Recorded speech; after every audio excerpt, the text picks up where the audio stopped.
Hai Sobat YouTube, Assalamualaikum warahmatullahi wabarakatuh. Selamat datang di channel latihan soal online.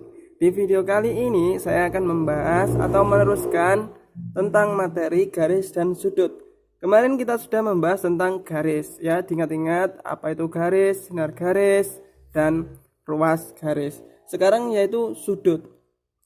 Pengertian sudut itu sendiri yaitu besaran yang dibentuk oleh dua sinar garis yang memiliki titik pangkal yang sama atau berimpit. Kalian kalau tidak tahu sinar garis bisa lihat video saya yang sebelumnya, pertemuan pertama, yaitu tentang garis dan sudut, ya. Namanya sinar garis yaitu ketika ada seperti ini, garis tapi panahnya itu cuma satu. Nah, ini samanya ini. Nah, ini namanya sinar garis. Sudut tadi kan terbentuk dari dua sinar garis, berarti ada dua sinar garis yang titik pangkalnya itu sama atau berimpit. Berimpit itu ada kemarin, ya, berimpit pada garis berimpit itu yaitu tepat pada sini. Jadi di sini sama. Tadi kalau ini titik pangkalnya ada O, di sini ada A. Dari ini ada sinar garis OA, di sini titik pangkalnya. Berarti kalau ada dua sinar garis, berarti seperti ini. Nah, di sini B. Jadi dua sinar garis di sini adalah yang satu OA, yang satu OB. Ini dua sinar garis membentuk pada pangkal yang sama atau berimpit di sini. Itu adalah suatu sudut, ya. Sudut itu bisa ditulis seperti ini. Sudut, kalau di sini sudutnya titik di sini, nah ini anggap aja seperti ini. Nah, ini sudut. Sudut ini seperti ini, lambangnya seperti ini. Nah, bisa ditulis sudut AOB. AOB. Jika O-nya ini di tengah atau O-nya tepat sudutnya di O, berarti O-nya ini di tengah, ya. Jangan sampai OBA itu jangan, ya. Berarti AOB. Berarti seperti itu, ya. Ini adalah sudut AOB atau sudut BOA. Ini boleh, ya. Seperti itu. Ya, jadi bisa sudut AOB atau BOA, terserah penyebutannya, ya. Yang penting yang ini O-nya ada di tengah-tengah. Ada juga biasanya langsung seperti ini, sudut O. Nah, seperti ini. Bisa, ya. Ini adalah penamaan sudut, ya. Sudut itu dibagi menjadi 3 jenis. Yang pertama yaitu sudut lancip, ya. Sudut lancip. Apa itu sudut lancip? Nah, sudut lancip itu ya ketika sudut itu besarnya kurang dari 90. Jadi sudut lancip itu adalah besar sudut lancip itu adalah kurang dari 90 derajat. Contoh seperti ini. Seperti ini, ya. Ini ada sinar garis, di sini samanya sama, kasih A, O, B. Ini besarnya, jika di sini besarnya cuma 60 derajat, ini berarti termasuk sudut lancip. Itu, ya. Ada yang ditanyakan dari sudut lancip? Nggak ada, ya? Bisa. Kalau nggak ada nanti di kolom komentar bisa ditanyakan, ya. Yang kedua yaitu sudut siku-siku. Siku-siku. Apa itu sudut siku-siku? Ketika besar sudutnya itu sama dengan 90. Berarti besar sudutnya 90 itu adalah sudut siku-siku. Gambarnya seperti ini, ya.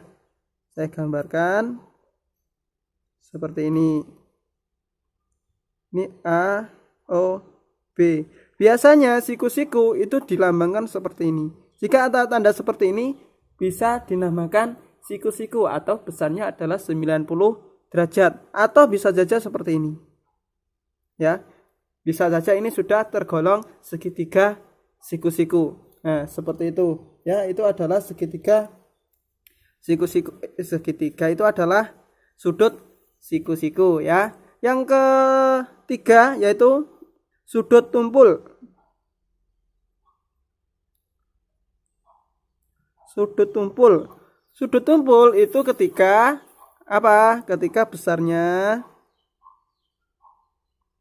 itu lebih besar dari 90 derajat. Itu adalah sudut tumpul. Ya, contohnya seperti ini. Nih. Ini besarnya seumpamanya di sini A, sini O, di sini B. Ini besarnya seumpamanya besarnya adalah 130. Ini termasuk sudut tumpul, ya. Seperti itu. Itu adalah macam-macam dari sudut. Ada 3 macam sudut. Yang pertama lancip. Lancip itu bentuknya seperti ini. Jika besar sudutnya itu kurang dari 90 derajat, itu termasuk sudut lancip. Jika besarnya itu sama dengan 90 derajat, termasuk sudut siku-siku. Yang terakhir, jika besarnya itu lebih besar dari 90, itu termasuk sudut tumpul. Nah, itu adalah jenis-jenis dari sudut. Kemudian ada juga di sini adalah hubungan dua sudut. Nah, ada juga hubungan dua sudut.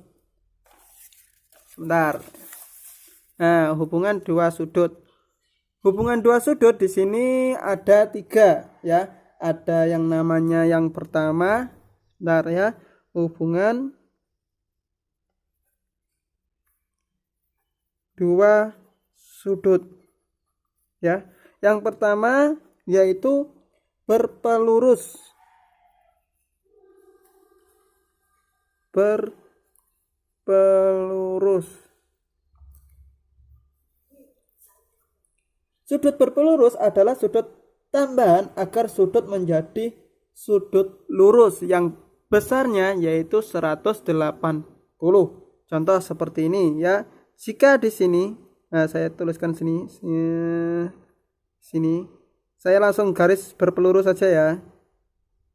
Biar bagus nulisnya. Di sini sebenarnya O. Di sini adalah panahnya, dan panah, ya. Di sini anggap aja A, B, dan C. Seperti itu ya. Di sini ada 2 garis. Yang pertama adalah ada 2 sudut.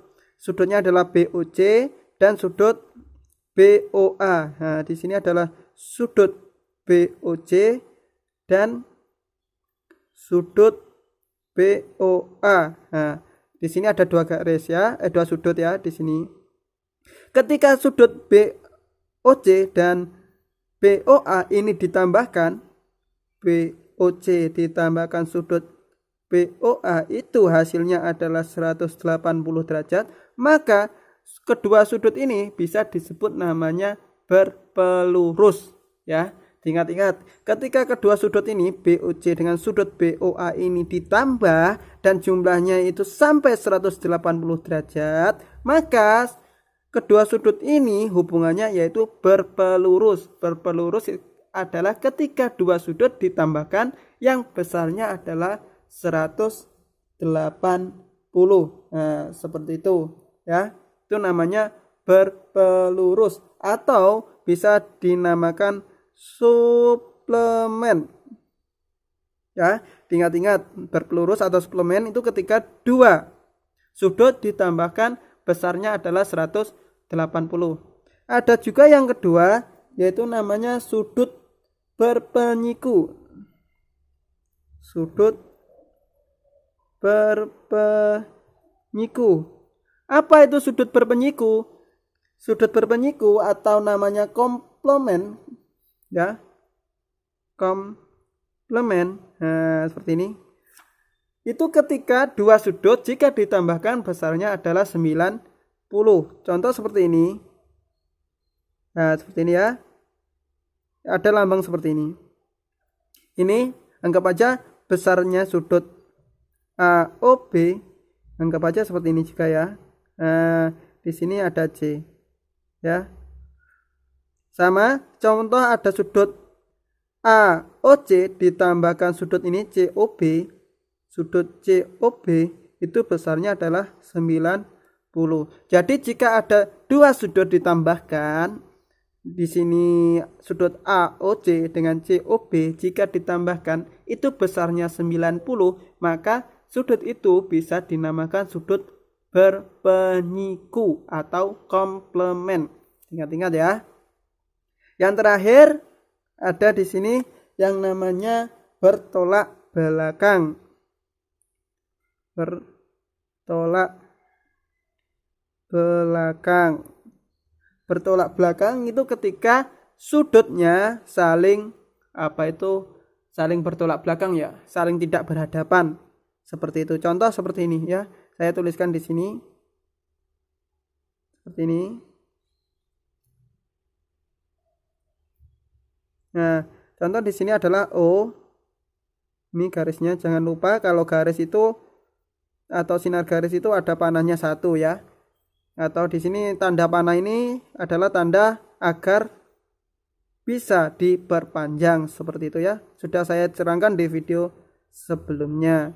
A, B, C, D. Seumpamanya di sini ada sudut ya. Sudutnya di sini. Saya ke ataskan ya.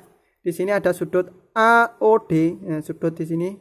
Tulis sudut AOD. Nah, dengan sudut BOC, sudut BOC.